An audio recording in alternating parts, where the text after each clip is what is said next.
ಎಲ್ಲರಿಗೂ ನಮಸ್ಕಾರ. ನಾನು ಗಣೇಶ್ ಪಾಟೀಲ್.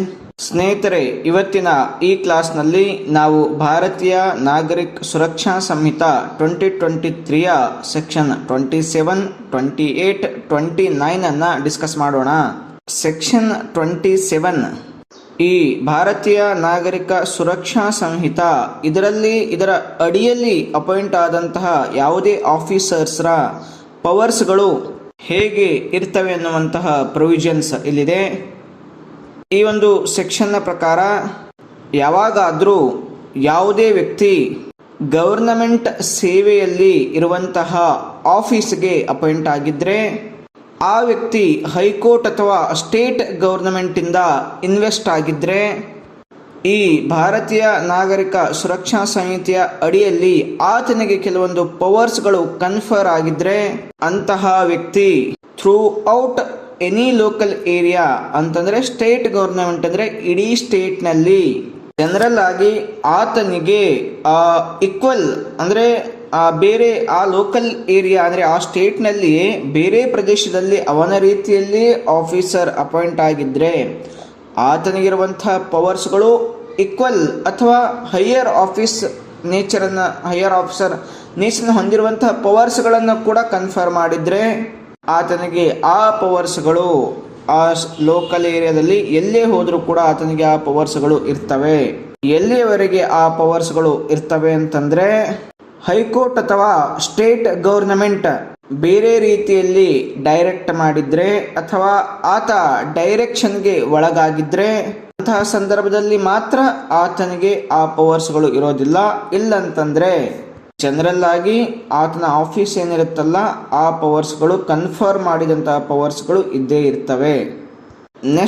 ನೆಕ್ಸ್ಟ್ ಸೆಕ್ಷನ್ 28 ಈ ಸೆಕ್ಷನ್ನ ಪ್ರಕಾರ ಈ ಸೆಕ್ಷನ್ ಅಲ್ಲಿ ಬರುವಂತಹ ಸಬ್ಸೆಕ್ಷನ್ 1 ಪ್ರಕಾರ ಹೈಕೋರ್ಟ್ ಅಥವಾ ಸ್ಟೇಟ್ ಗವರ್ನಮೆಂಟ್ ಈಗಾಗಲೇ ಆಫೀಸರ್ಸ್ಗಳಿಗೆ ಮತ್ತು ಟೈಟಲ್ಗಳಿಗೆ ಏನು ಪವರ್ಸ್ ಅನ್ನ ಈ ಕನ್ಫರ್ಮ್ ಮಾಡಿದ್ರೋ ಅವುಗಳನ್ನ ಅವರು ವಿತ್ಡ್ರಾ ಮಾಡಬಹುದು, ಕೊಟ್ಟ ಪವರ್ಸ್ಗಳನ್ನ ವಾಪಸ್ ತಗೊಳ್ಬಹುದು.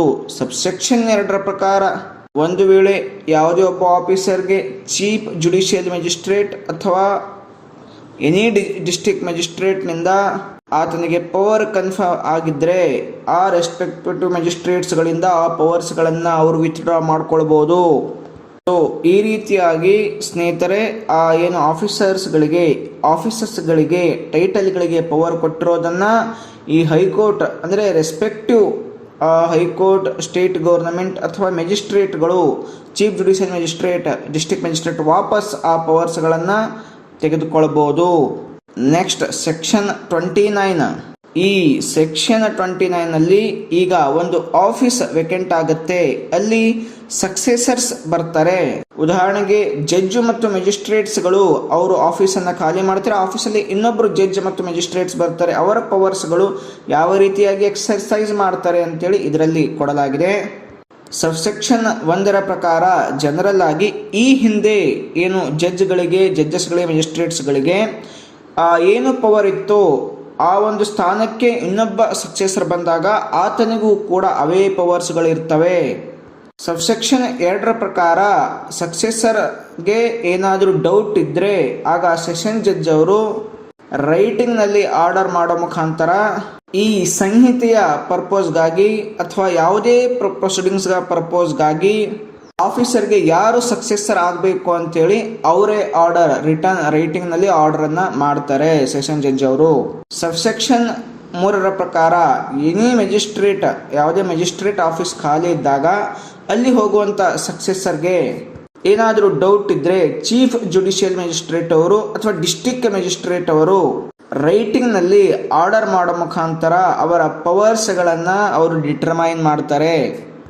ಈ ರೀತಿಯಾಗಿ ಯಾವುದೇ ಆಫೀಸ್ ವೇಕೆಂಟ್ ಆದಾಗ ಸಕ್ಸೆಸರ್ ಅವರ ಸ್ಥಾನ ಏನು, ಅವರ ಪವರ್ಸ್ ಏನು ಅಂತೇಳಿ ರೆಸ್ಪೆಕ್ಟಿವ್ ಜಡ್ಜಸ್ ಮತ್ತು ಮ್ಯಾಜಿಸ್ಟ್ರೇಟ್ಸ್ಗಳು ಕನ್ಫರ್ಮ್ ಮಾಡ್ತಾರೆ. ಸ್ನೇಹಿತರೆ, ಇವು ಸೆಕ್ಷನ್ಗಳು 27, 28, 29. ನೆಕ್ಸ್ಟ್ ಕ್ಲಾಸ್ನಲ್ಲಿ ಇನ್ನಷ್ಟು ಸೆಕ್ಷನ್ಗಳನ್ನು ಡಿಸ್ಕಸ್ ಮಾಡೋಣ. ಎಲ್ಲರಿಗೂ ನಮಸ್ಕಾರ.